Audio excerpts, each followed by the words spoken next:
What is up, guys? Welcome back to the Still Straight Fire Running podcast.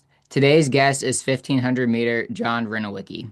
John competed in the NCAA for Arizona State University, during which he set PBs of 3:48 in the 1500, 4:07 in the mile, and 13:55 in the 5K. After college, John signed with Under Armour before becoming one of the original members of the UA Mission Run Baltimore distance team. Since joining Under Armour, John has set PBs of 146 in the 800, 333 in the 1500, 351 in the mile, and 1319 in the 5K. John, thank you for joining us today. Yeah, it's good to see you.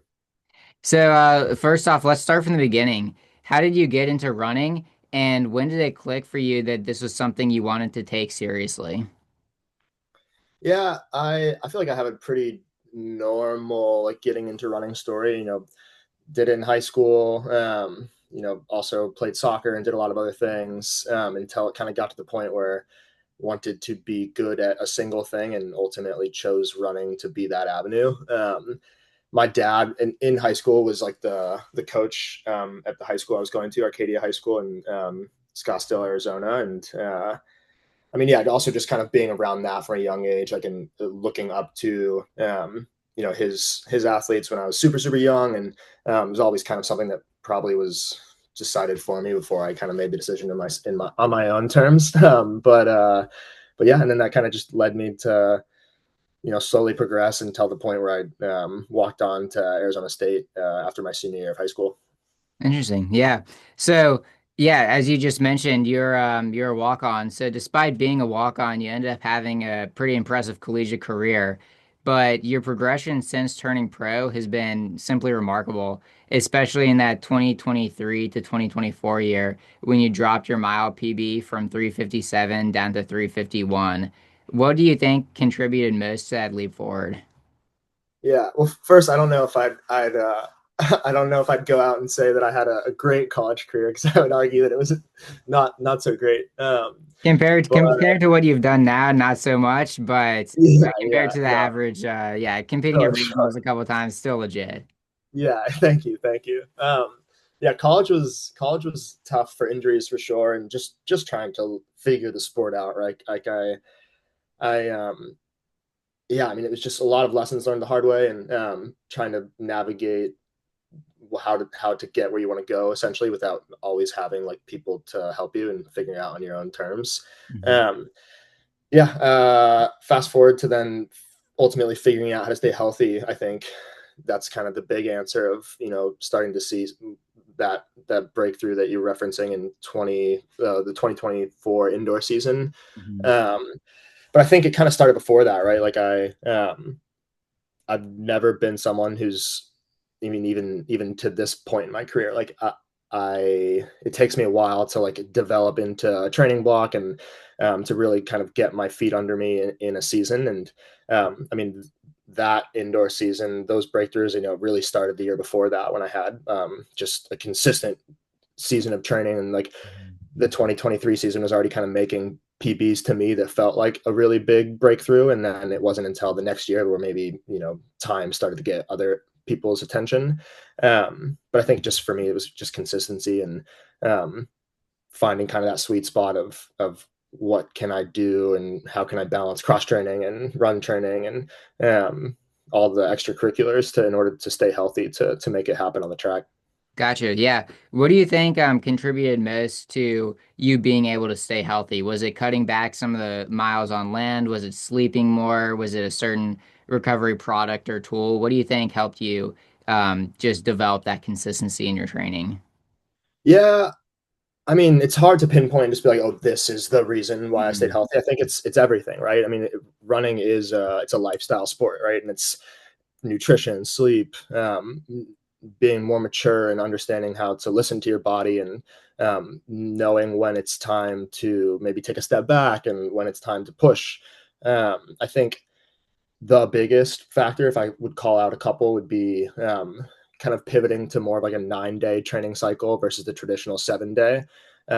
Really just allowing my body the extra couple of days in between quality sessions to recover and make sure that going into the next quality workout ready to handle the stimulus. I think in college, yeah, I mean, in college, for one, like what ended up being like an injury riddled, like what led to injuries was basically just not being recovered going into the hard workouts and overtraining in those workouts. So I think, yeah, the 9 day cycle has been really big for me. I think too, just really understanding, you know, that you don't need to crush it every day. And, I think recently in my career, the best I've been running, it's like the least hard I've been training, I guess, in a certain extent. Obviously, we as a group we train very, very hard, but it's controlled, right? It's when the days are like where you're gonna push it, and the days where it's just, hey, I'm getting the threshold in today, and not going above that zone. For sure, yeah. So kind of speaking on that training where it's like knowing when to push, knowing when to back off. Can you walk me through like a typical year for you guys and like when you guys aim to peak, when do you head to training camps? What different methods or training philosophies are y'all going through at different times of the year?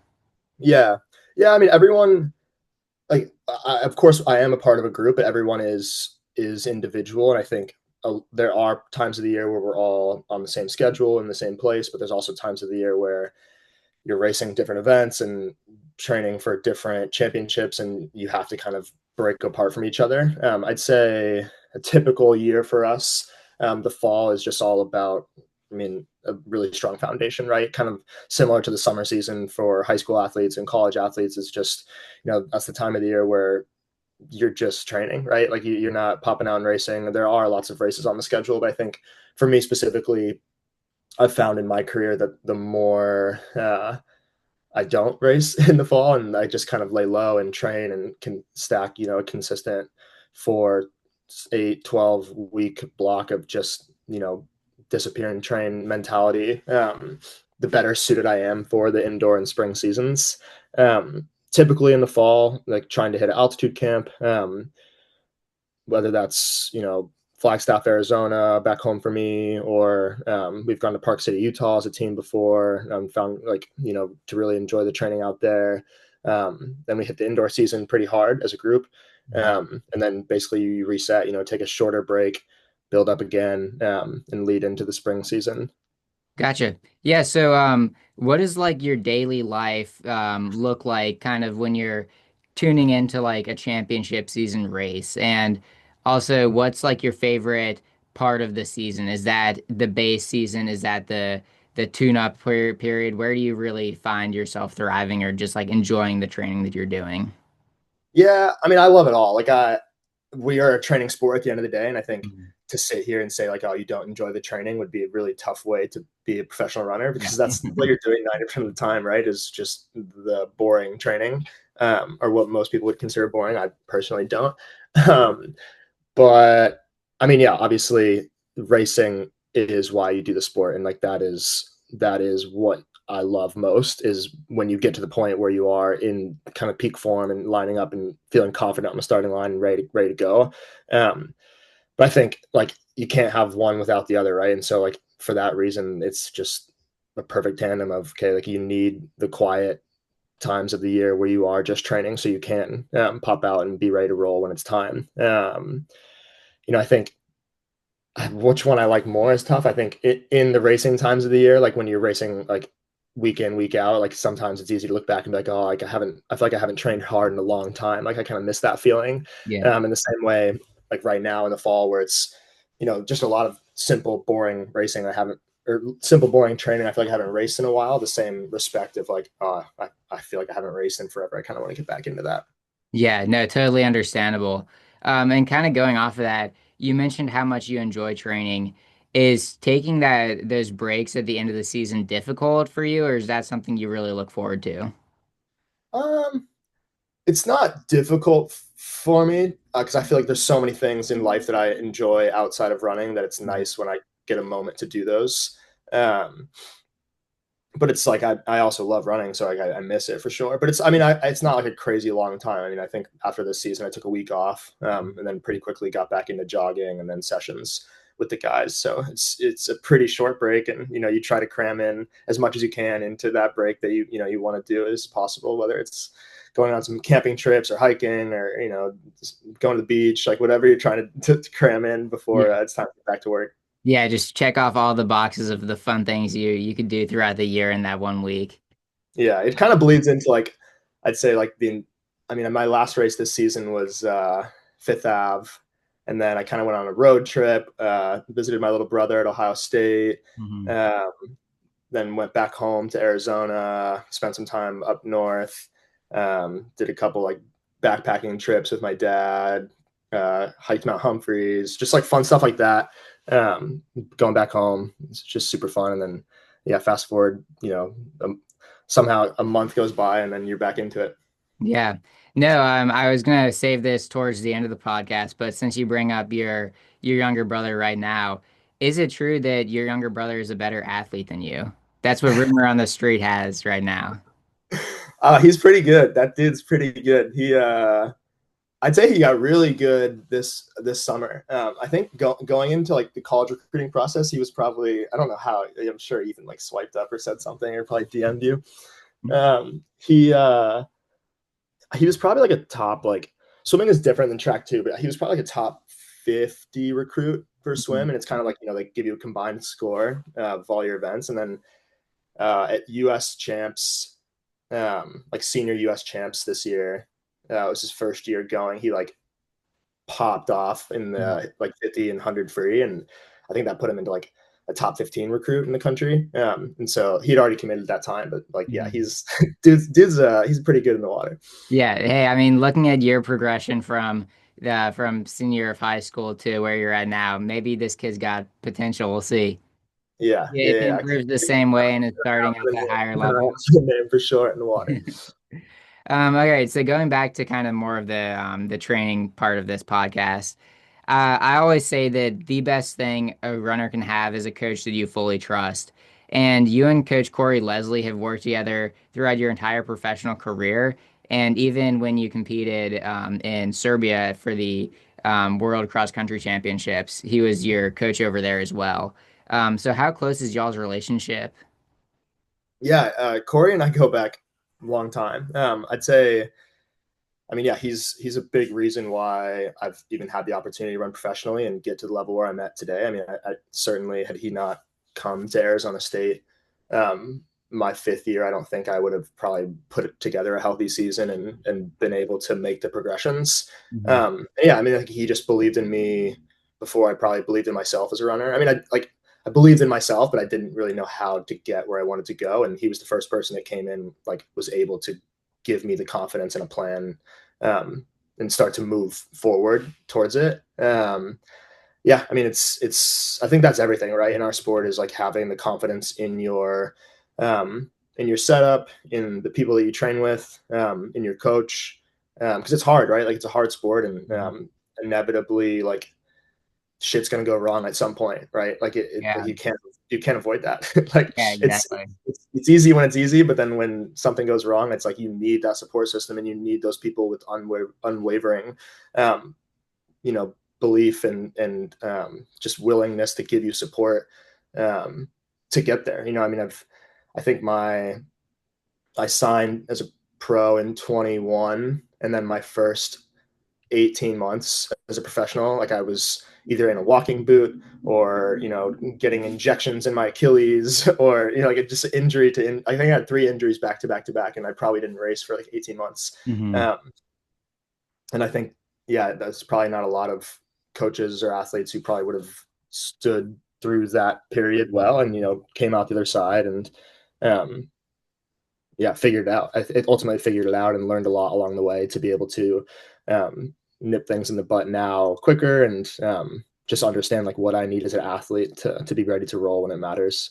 So yeah, I mean, can't say enough about my relationship with Corey, and yeah, super close. His son is my godson, and I can say his wife's one of my best friends, and yeah, love them.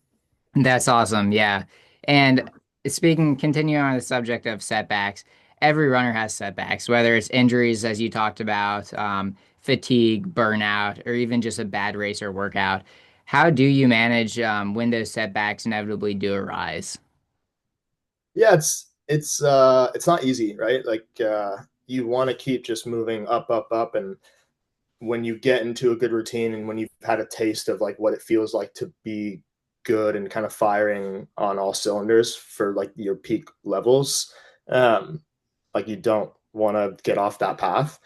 Mhm. But I think it's important to like remove emotion from the situation and just keep it simple. Like, okay, like you wake up and something's bothering you and you know you ultimately need to adjust. It's okay, you can't let emotion be a factor in the equation. It just has to be simple, and the more logical you can be with it and make a plan. And sometimes that plan is, hey, like maybe we need to lay low for a couple of weeks, and then get back into training and miss some stuff that we had on the calendar before we get back into more meaningful training. Like you have to be okay to make those decisions as long as you're like unwavering with the big picture of where you want to go. I think it's like you have to be willing to be flexible in the approach in the short term, but not wavering in like the big picture goals.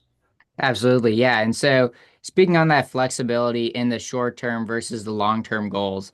So, most athletes step up in distance throughout their careers, but you personally went from a like 5K, 10K guy in college to an extremely successful 1500/800 meter runner. So, what was it that made you decide to step down in distance? Yeah, I don't know if it was ever really a decision. It just kind of happened Mhm. organically, I guess. I mean, yeah, like even when I was focusing on the 5K and the 10K as kind of like all my events that I thought like we would still maybe race a 1500 early on, and the 1500s just kind of kept going well. I always think back to like this one season we raced like with our entire team basically in a 1500, and like I feel like everybody on like in a group like they label themselves of like, oh, I'm a 5K runner, I'm a 1500-meter runner. I feel like I never maybe I like they probably thought I was a 5K runner, but I would never. I feel like I just don't subscribe to those kind of like labels. I think if you're a runner, like you should be able to step up or step down. Mhm. Yeah, I mean, race a 1500 and like was going head to head with like our 1500 guys, quote, and like doing well against them. And then slowly but surely just kind of did another couple 1500s. I actually had a half marathon on the schedule for like a proper debut half. Like I was gonna do like a legit like labeled one and try to move basically up to the roads Mhm. fully. And this would have been like a year ago now. But then I ran like another fast 1500 and basically just like, okay, like let's pull the plug on this half. Like we're gonna go to Europe and race the 15s and some 2Ks over the summer, um, and then kind of similar experience this year or this past year, like with the 5K of maybe trying to still race the 5K a bit, but then getting my butt kicked and just being like, yeah, I need to stop like trying to be cute with this whole 5K thing. And I feel like every bit of evidence is showing me that 1500 is probably like my event as much as I haven't maybe wanted it to be or Mhm. thought it was. But yeah, here we are, just trying to now at this point in my career, like figure out how to get as good as I can in the 1500. And I still feel like I have so much room in the event, which is weird. Like Mhm. even at the Olympic trials, like the first round of the 15, um, like that was my first time ever in my life racing like a round of a 1500, like a semifinal or a prelim. Like Mhm. I'd only ever raced just like 15 paced races, and it was weird. Like I just had no. It was a different feeling and something I wasn't like I guess prepared for because I hadn't done it. Um, which I mean, yeah, is concerning on one end, but also for me inspires a lot of like optimism because I just know that I'm so like untapped on that side of things still. Yeah, no, absolutely. Especially coming from that more of a distance side base. Like I mean, when you're getting into those trials with the rounds, it almost becomes sort of an endurance event when you're just going through so many different rounds day by day. Um, but moving on, you do coaching on the side. How do you use what you have learned through your experiences as a runner to coach your athletes? Yeah, I mean, pretty directly able to use like the things I've learned, luckily, to help the men and women that I work with. And I think I mean, yeah, it's super super fun. I mean, coaching was ultimately like before I got the opportunity to run professionally and to continue to pursue athletics at this level, I mean, that the hope, I mean, I was basically interviewing for coaching jobs, um, had some like opportunities and decided to go the running direction. Mhm. Um, but so it's, I mean, I'm very, very grateful that I, in some shape or form, can still kind of enjoy to pursue that passion of coaching and working with people. Mhm. Um, yeah, and I think my biggest thing with it is like I feel like I have made so many mistakes at the end of the day. Like I've done so many things wrong in my own career that I feel like I have a pretty good idea of yeah, I'm well equipped to help young athletes avoid the same mistakes. I feel like I can identify them pretty well, and I'm able to talk through conversations, and then too just like relate to people trying to develop and chase the dream of like, okay, like, you know, maybe we're putting the energy into the wrong things. You know, maybe be the person in their corner that I wish I would have had when I was younger in the sport. And just kind of lean into that. Yeah. I mean, even with your friend Matt, like it's been someone that I've super, super enjoyed working with. I mean, we've only been working together for a few months now since the summer. And I mean, yeah, even his development has been great. And I think like your coach should be someone who's there. I mean, in the sport of running, right? Like we already kind of mentioned this, like it's a lifestyle sport, right? And Mhm. it's like, it's hard to not have it be a big part of your life. And so, I mean, yeah, you go through those highs and lows, and I think it's so important to have a coach that's like on that roller coaster with you and Mhm. willing to, I mean, be down in the dumps with you and have those hard conversations of like, hey, like, what do we do right now? I'm feeling lost, and like not have someone who's like unwavering when it gets there. Yeah. No, I feel like a lot of the one of the most difficult aspects of being a competitive runner is separating yourself from it emotionally. And do you think that coaching these athletes has helped your own career? Like I found personally that it's a lot easier to give someone advice than to take it. Do you think when you're trying to give these runners advice, does it help you accept it yourself more? Yeah, I mean, right. It comes back to one of those things like, you know, don't do as I say, not as I do, I guess. Like, Mhm. you know, I catch myself oftentimes giving advice to some of these younger athletes and, um, I mean, older athletes too. Really, it's like it applies to anyone of all ages. Of yeah, like they're asking a question like, oh, they're really struggling with, oh, like, do I need to do this or I want to push harder? And it's like you're telling them something that like you probably need to be hearing yourself as well in your own training. And sometimes when you like, I'll catch myself saying it and be like, dang, I really need to like just do that also. Like, what am I like? Or sometimes I get like almost imposter syndrome of like, oh, I'm telling them like to do something that I like maybe am not even implementing in my own life in that exact moment. So it's I guess in that sense very humbling. But no, I enjoy it for sure. Yeah, no, it's definitely a fine balance. I found that when I've posting about stuff on my personal channel has helped me to kind of internalize it myself, where it's like I know this is what I need to be doing, so I'll put it out there and kind of use that to hold me accountable and say, look, I want other people to be doing this. That means that obviously I should do it myself, but it's still difficult to do. Um, and yeah, I would just say, what are you most proud of during your career, throughout your career so far, and what are your goals for the future? Yeah, that's a good question. What am I most proud of? I feel like nobody ever asks that. I would say I think I'm most proud of like probably not just like giving up, honestly, like when it's been hard. I mean, like I said, I've been through some tough times, like injury wise, and there's been a lot of times where I've thought about like throwing in the towel and walking away from the sport and moving on to the next chapter of my life. And yeah, I'd just say I'm proud of like sticking through it and like doing the hard things and being patient. And I think, you know, running, pursuing the sport of running like is a great like life teacher. You know, there's so many things that you can take from the sport and apply it to any other aspect of your life. And I've, yeah, I'm just grateful um, for those lessons and proud of myself for like sticking through the hard times to be able to get to that point of learning those lessons. Absolutely, yeah, I love it. Great philosophical response there. Really getting into the nitty gritty of it. So now I have some questions from the fans. You got a lot of questions here, but I kind of Uh, I'm dialed them sure down they're to all. I'm sure you. they're all from Ethan. He did give a lot. I kept only one of his, I'll say that.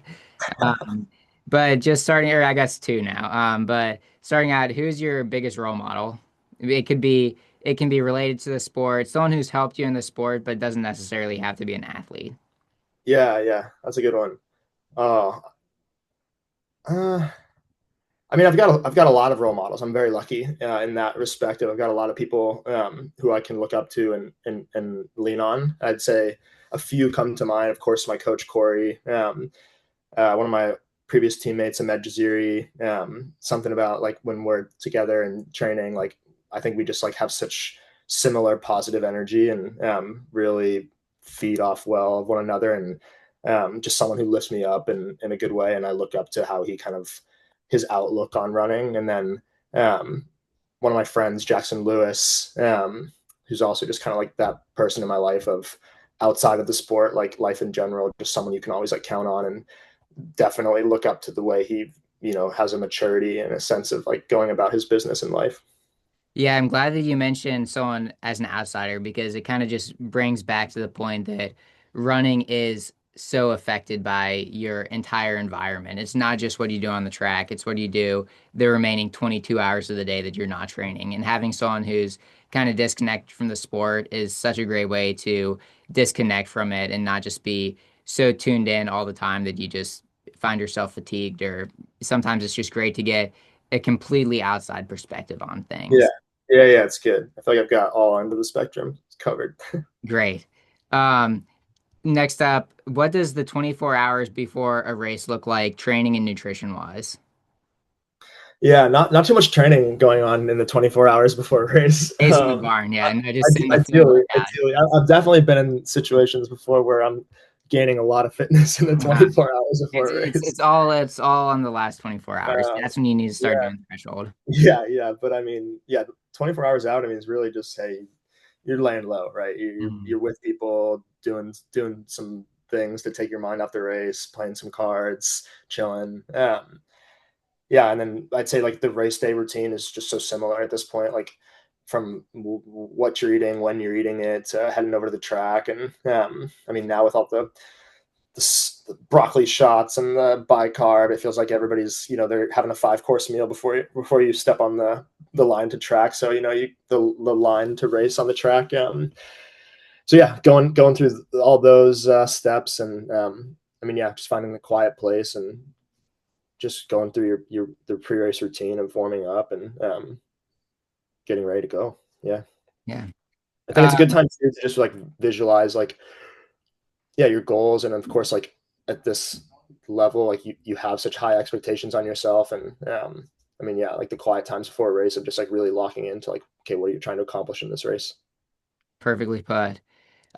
Favorite memory from college? mm, it's so hard to pick a single favorite memory.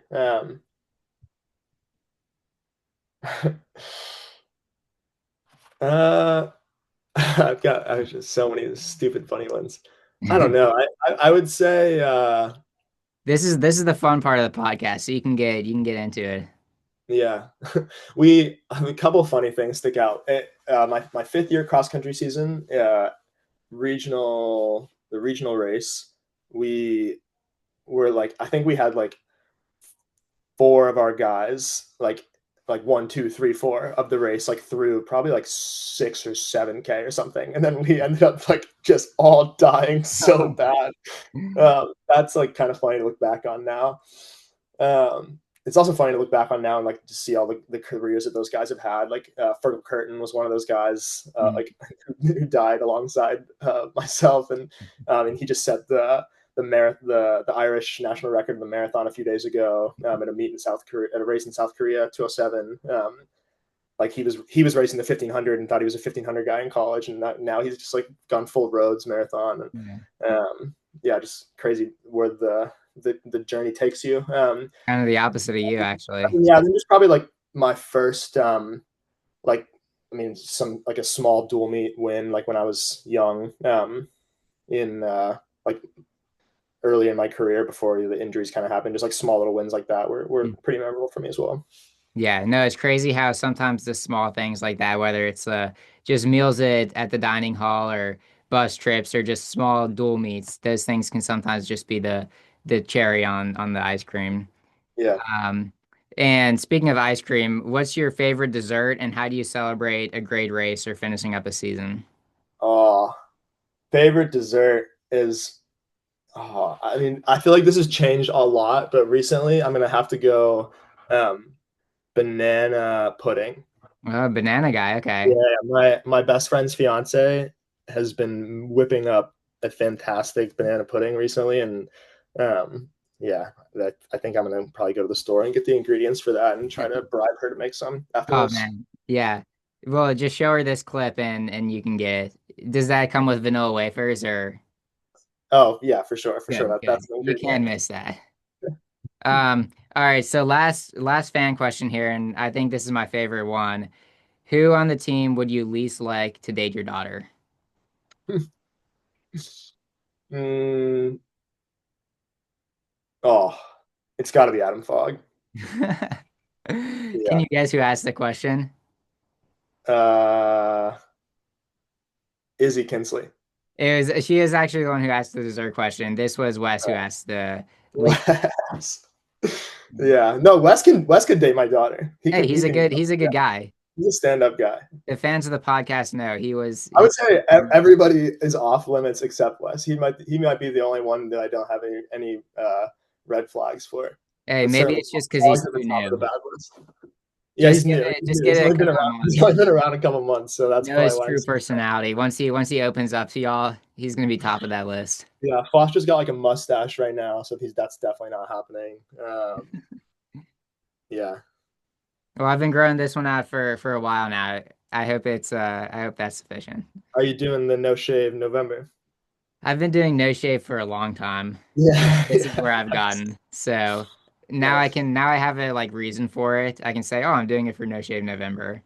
Yeah, But yeah. You give get my that mom off my one back month a for year to roll with it. exactly. Well, great. Thank you guys for joining us on the Still Straight Fire Running podcast. Today's guest was John Reniewicki. John, thank you again so much for joining us here today. Yeah, thanks for having me.